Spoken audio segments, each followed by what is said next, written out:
Many people I've noticed watching my work are reluctant to understand in which category I fit. Does it fit into the Western art? Does it fit into the contemporary art scheme of things? Many people don't know where to put my work.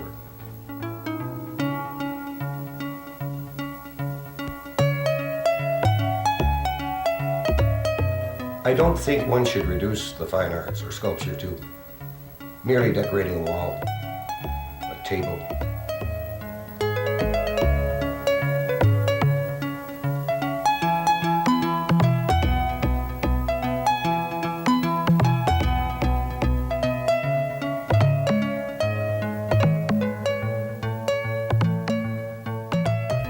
Man is shaped by his environment as surely as the landscape is sculpted by the forces of wind and water.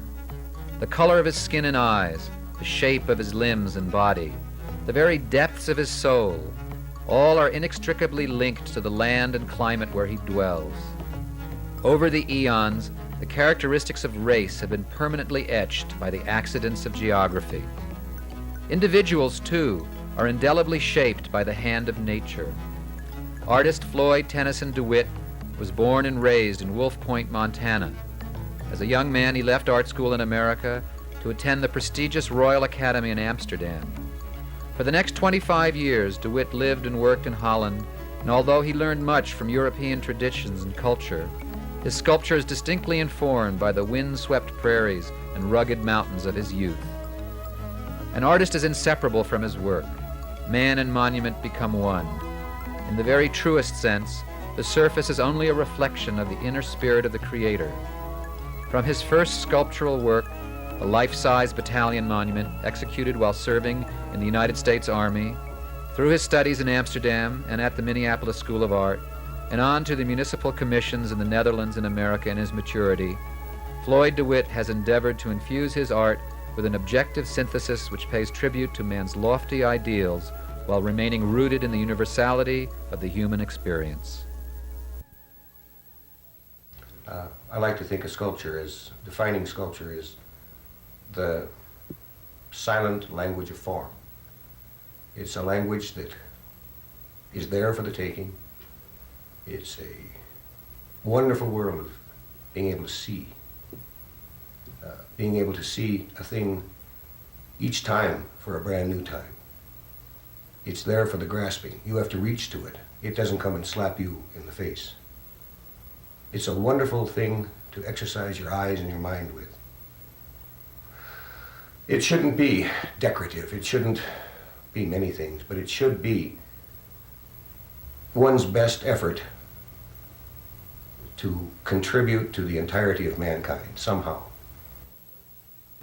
My work is sort of taking the material, designing it very abstractly, and trying to make a monument, to say thank you somehow to something of our human condition. Man, for instance, the symbol of Jacob and the angel. A wonderful symbol, a wonderful thought, a remarkable thing to think about.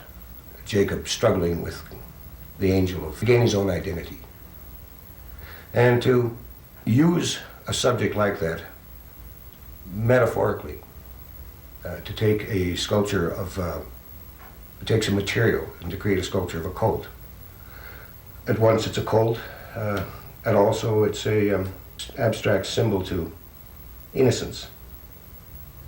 It's carefully designed to give one the, or to allude to, everybody's innocence.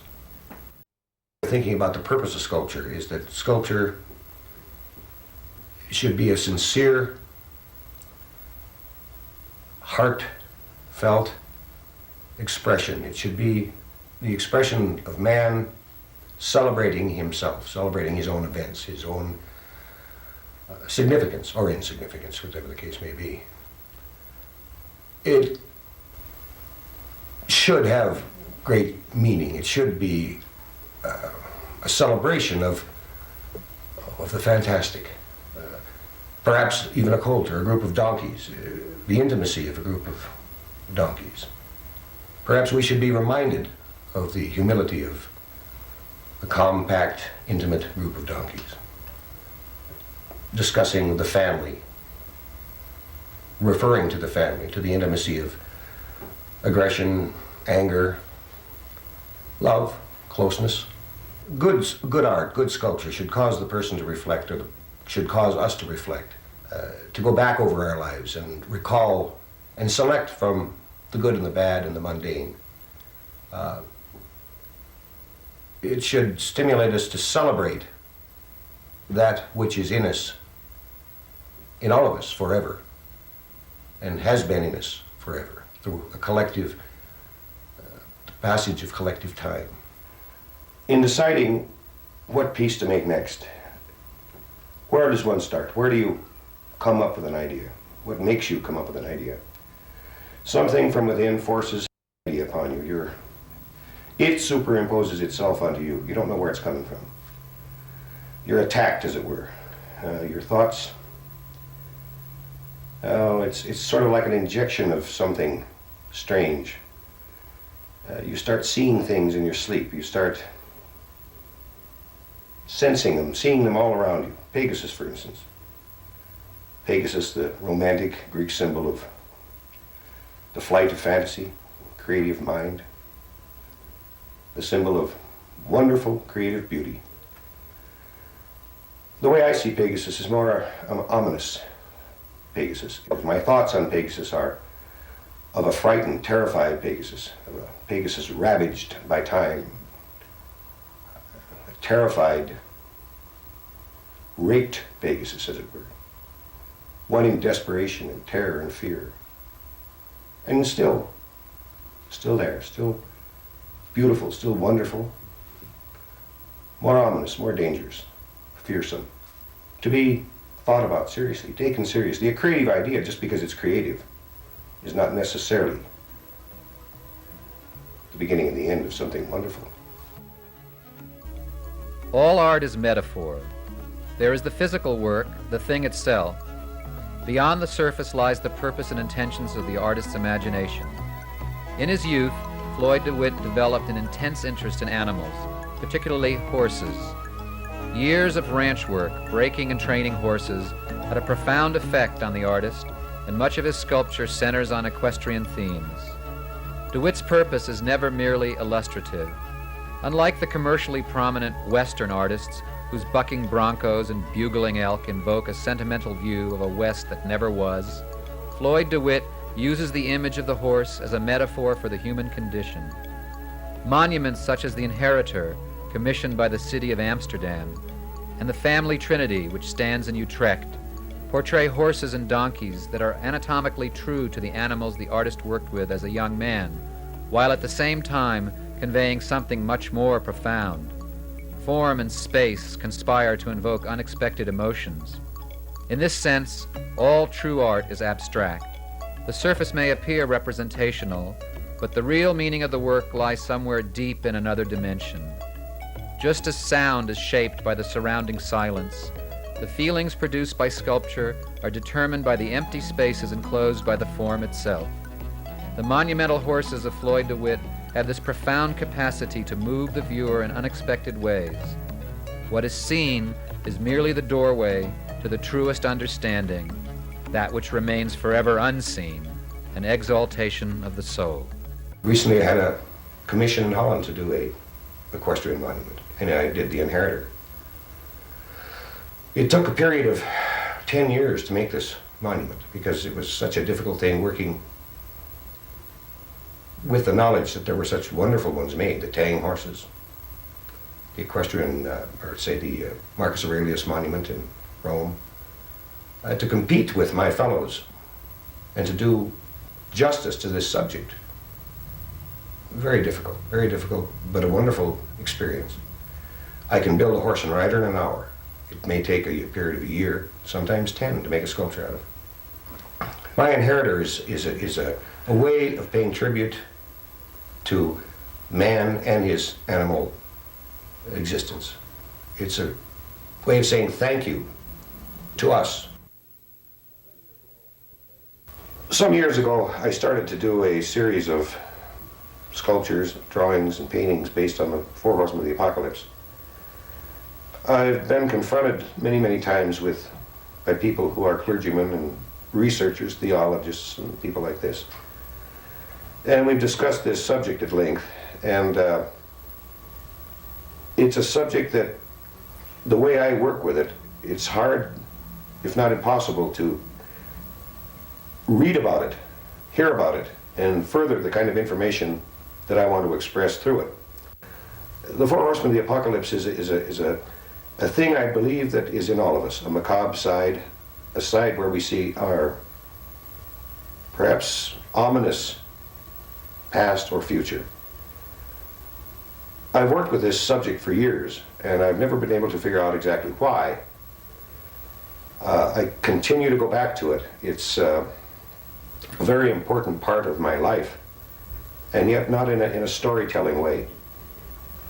It has to do with Montana, it has to do with my roots in Montana, it has to do with the way we're using our world today, with the way we're misusing our world, let's say. It's a warning. Perhaps it's my own conscience, perhaps it's something within me that's warning me, and that I'm using this subject to warn you or somebody else. I think it's an interesting subject from an abstract point of view. There's wonderful opportunities for design. It's beautiful. It's a beautiful, macabre thought process. It's intimidating. It's not something you'd want to get into and stay with on a continuous basis. I intend to work with this subject matter for the rest of my life. Death is part of life. And I believe the Four Horsemen of the Apocalypse is part of us all. Over the years, I've done a series of portraits, possibly about 9. My approach to the portrait is an effort to, through close contact with my model, prolonged close contact with my model, to extract some of the essence that he or she may emanate. To dig out of the model, as it were, the essence of their spirit. I love to do portraits. They're a wonderful challenge. No two heads are the same. No one single head is symmetrical. They're filled with abstractions, designs, connections, relationships. Every portrait, again, should be 2 people, 3, 4, 5 people. I've done a head of the prophet being a real man, but in every real sense, the prophet, whoever the prophet ever was. A child's head, that's a child learning to focus. A man that's at once God's toiler, or the homesteader. It's a very difficult thing to do. It's void of all definitions of art. Doing the portrait, you're in a free stream. Your only contact is that model and you and your material. A beautiful place to be. Wonderful place to have been. At the conclusion of my life, I would wish to be remembered, as I suppose all of us do. Through my work, I would wish to be remembered. I would wish to be remembered as an individual who's done their best for all of us to create wonderful, beautiful images of concepts and of thoughts. To have done my best is what I seek to try to do. Now, I'll have one shot at it.